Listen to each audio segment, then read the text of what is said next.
మరి నేను పడిన బాధలు, నేను పడిన కష్టాలు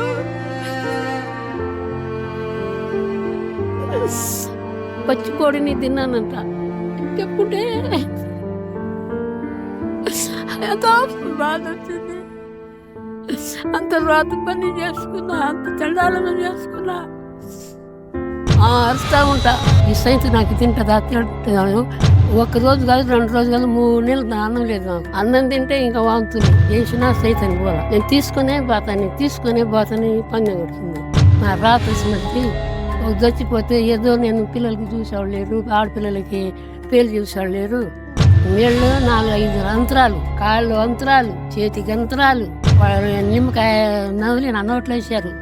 ఇప్పుడు దిగున వాంతులకి మనలో లేడు వేసుకురు, మీ అత్తమామలో లేరు.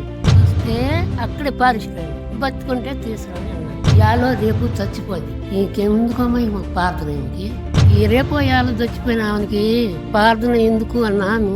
దేవుడు నీకు బతికిచ్చాడమ్మా. నాన్నకు బాగలేనప్పుడు పొద్దున ప్రార్థన చేసి సెలవు గుర్తులు వేసింది. శక్తి ఏం చేసింది, బాగా భయపెట్టి ఎర్రగా ఒళ్ళంతా ఎర్రగా ఇంత లావును గడ్డలు కమిలిపోయింది.